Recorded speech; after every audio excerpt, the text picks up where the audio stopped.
네, 지난해 세간을 뜨겁게 달궜던 최동욱 전 검찰총장의 혼외자 사건 기억하실 텐데요.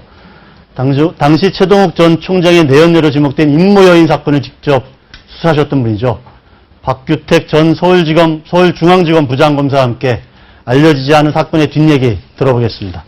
안녕하십니까? 네. 지금 이제 그만두셨죠, 검사를? 그렇습니다. 예. 4월 달에 그만두셨나요? 예, 5월 달에 5월 달에 퇴직하시고, 지금 부산에서 변호사로. 변호사로. 예. 요즘 변호사가 뭐 비니빈 부익부라고 하던데, 아직 뭐, 분지 빈인지 아직. 변호사 업무 시작한 지 한 달 정도 됐으니까. 한 달 됐어요? 예. 최근에 제가 검사의 락. 이 책인데요. 검사의 락이라는 책을 보고, 이게 또 기사에도 좀 나왔습니다. 그래서, 뒤에 보면, 최동욱 전 총장 당시 사건을 수사를 했을 때 어떤 소회, 이런 내용들을 좀 담았는데, 그 대목이 참 눈길을 끌었는데, 슬픈 수사였다. 이렇게 표현을 하셨어요. 예. 슬픈 수사. 아니, 이제 검사가 수사를 하면서도 기쁜 수사가 있고 슬픈 수사가 있고 그렇습니까? 뭐, 기쁜 수사나 슬픈 수사라는 말은 잘 쓰는 말은 아니고요. 네. 뭐 보람 있는 수사였다. 또는 뭐, 성공한 수사다, 실패한 수사다. 그런 말을 하는데, 뭐 슬픈 수사라는 말은 잘 안 쓰죠. 근데 왜 슬픈 수사였다, 이렇게, 소회를 밝히셨는지요?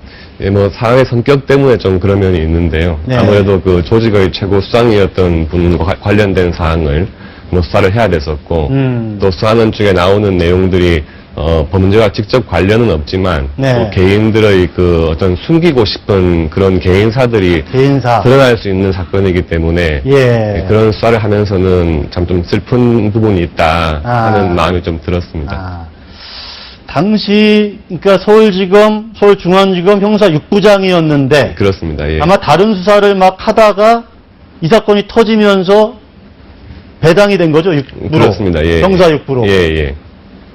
근데 이게 아까 좀 전에도 말씀하셨지만, 그러니까 직전에 모셨던 최고 지휘 검찰 총수를 수사하는 사안이었잖아요. 예, 그렇습니다. 상당히 부담스러웠을 것 같고, 또 당시에 뭐 말들이 엄청 많았거든요. 이게 무슨 최동욱 찍어내기다, 아니다, 뭐 진실을 밝혀야 된다, 사생활이다, 뭐 여러 가지 하여간 입장들이 다 달랐어요, 당시. 지금 생각해도. 그렇습니다. 그런 것들이 수사는 상당히 어려웠을 것 같은데, 어떻습니까? 그 언론에서는 이제 혼외자 의혹 사건이라고 이야기를 하시는데, 사실 그 혼외자인지 아닌지 여부가 수사의 어떤 직접적인 대상은 아니었습니다. 본질은 그게 아니었죠. 아니고, 그 임모 여인이라고 하는 분이 이제 가사 도우미에 대해서 공갈을 했다.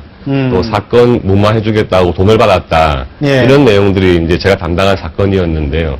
이제 언론이나 또 국민 여러분은 이게 혼외자인지 여부를 왜 밝히지 않느냐 시원하게 뭐 그런 면도 있고 또 일부에서는 혼외자라는 부분은 사건 수사와는 무관한 부분 아니냐 그 부분을 왜 또 건드리려고 하느냐 하는 이런 상반된 입장이 있으니까 그 중간에서 또 수사 담당자로서는 고민도 많고 신중할 수밖에 없는 그런 좀 힘든 부분이 있었습니다. 근데 제 기억에 그때 이제 최동욱 총장께서 이거는 전혀 사실이 아니다. 이렇게 입장을 밝혔고, 검찰에 대한 어떤 정권 차원의 어떤, 뭐랄까요. 탄압이라는 표현을 안 썼는데, 그러니까 그런 식으로 검찰이 끌고 들어왔었거든요.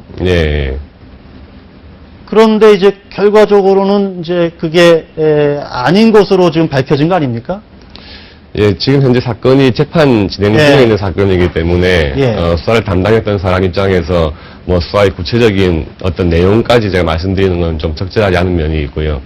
당시에 하여튼 그 수사를 하고 있는 과정에서는 주위에서 아주 많은 또 의혹도 많이 제기되고 또 주문 사항도 많고 그랬었던 걸로 기억됩니다. 혹시 뭐랄까 청와대나 법무부에서 수사를 뭐 이렇게 해라 저렇게 해라 뭐 이런 어떤 가이드 같은 게 내려온 게 있나요? 그런 건 없습니다. 그런 건 없고 일단 사안이 크게 두 가지였죠. 당시에 문제가 됐던 게. 그렇습니다.